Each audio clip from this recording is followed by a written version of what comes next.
Hey everyone, I am Ian Dilly, and this is Ian and Friends. I'm here with Michael Sheehan. We are going to discuss stage one of the Giro d'Italia, the opening time trial in Jerusalem. and what a stage it was. Yeah, drama from before the start, really. Chris Froome fell over.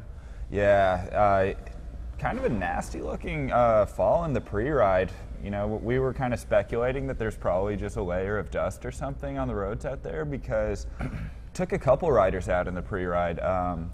Froome just lost his front wheel in a corner, wasn't going slow. He had to start the stage with a whole bunch of road rash, which is never really good for morale. Yeah.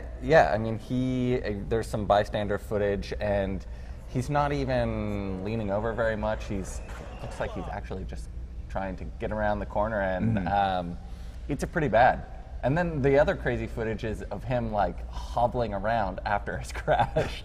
Like you're like, this guy is gonna get up and in an hour or so, do a time trial in the Giro d'Italia.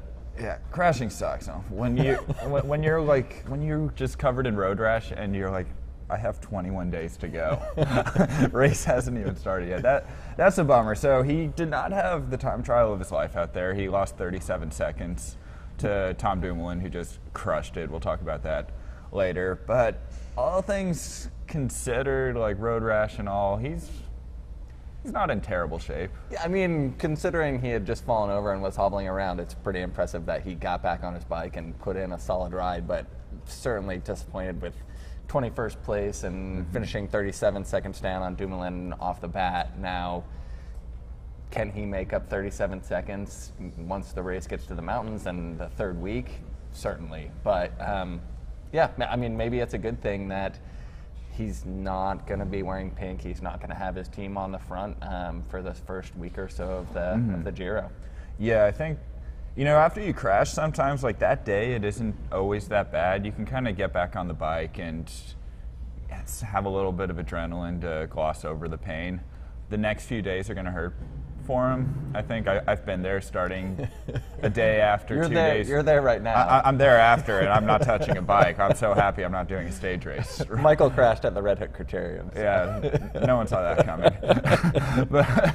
So yeah, I have road rash, and I'm not touching a bike. So I've been there. I've done the stage race crashes, and losing sleep because every time you try to roll over to that side and you just wake up, it's tough. Good news is it's flat stages. His priority for the next few days has to just be stay safe. Under no circumstances can he crash again.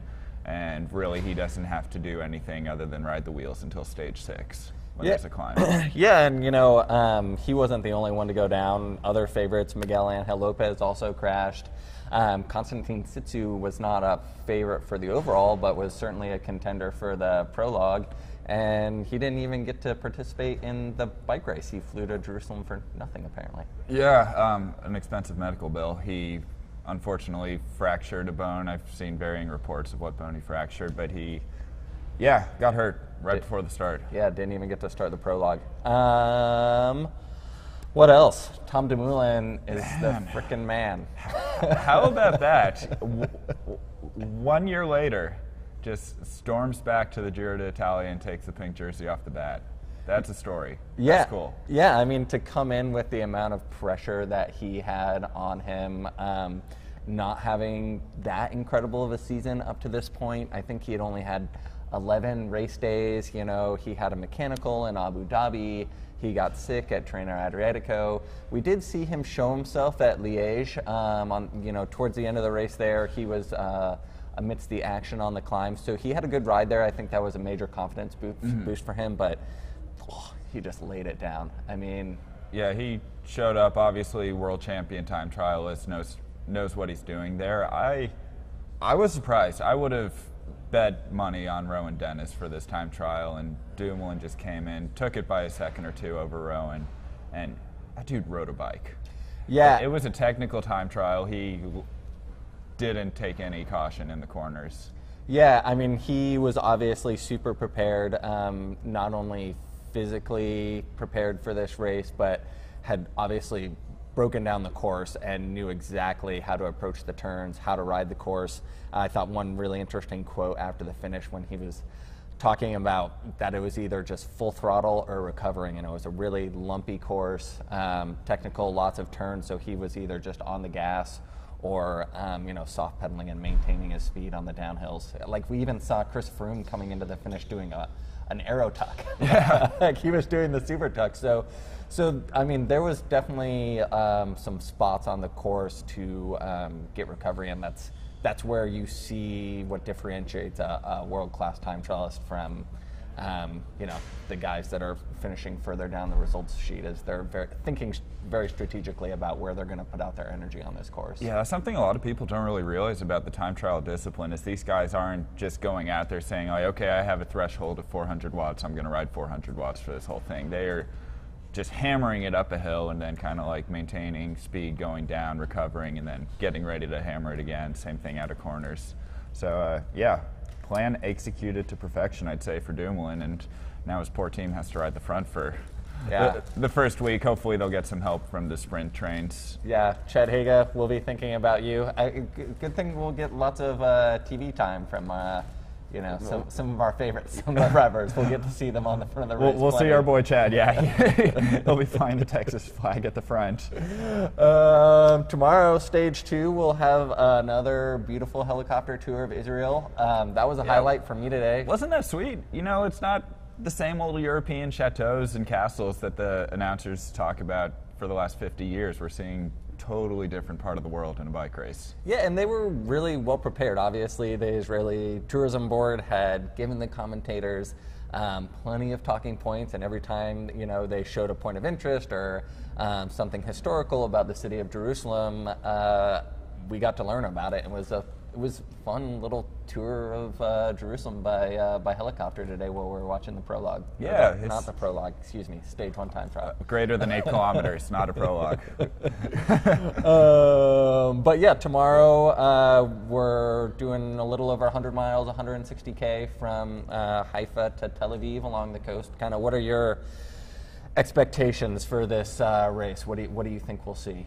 There's going to be one little kicker climb in the middle. It's not going to be too decisive. You'll probably see a lot of people trying to get in the breakaway to hit that first KOM line, because a lot of these riders who are breakaway specialists, maybe pro-continental lower tier guys who don't have an absolute shot at the KOM jersey come second, third week, they see one KOM line on a stage and they are going to go full bore for it, because that means they get to go on the stage of the Giro afterwards, and they show up the next day wearing that KOM jersey. So I think it's going to be a hectic start trying to get to that climb. A lot of interest is going to be put on the line, and then after that it's up to the sprint trains to bring it all back together for a sprint in Tel Aviv. There's a chance of some crosswind running in there.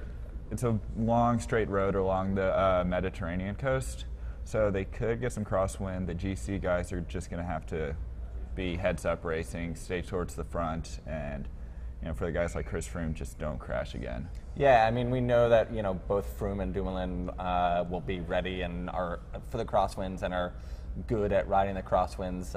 Some of the climbers like Aru, Lopez, even Pinot could get caught out if there's some echelons and splits in the field. But overall, it's going to be an anxious day for these guys. These sprint stages are, especially early in the race, it's just about not losing the race tomorrow for those guys and getting to that 3K to go line where everybody's on the same time after that. Absolutely. Yeah, so stressful. Nothing to gain for the GC guys tomorrow, but a lot to lose potentially. Yeah. And we should get a pretty darn fast sprint. It's a 600-meter straight shot sprint into the finish, and yeah, we'll see who takes the points jersey tomorrow. Jakub Maresco. That's my bet. You think so? Yeah. He is so small. He gets really low to the ground. He's kind of like Caleb Ewan that way, I feel. Italian Caleb Ewan, is he in pick? I'm going with Viviani. Yeah. He wants it. He's probably going to win. All right. Well, we will see you guys tomorrow for another edition of Ian and Friends Giro d'Italia. And send us your coffee mugs if you want to appear on the show. Until tomorrow. Bye.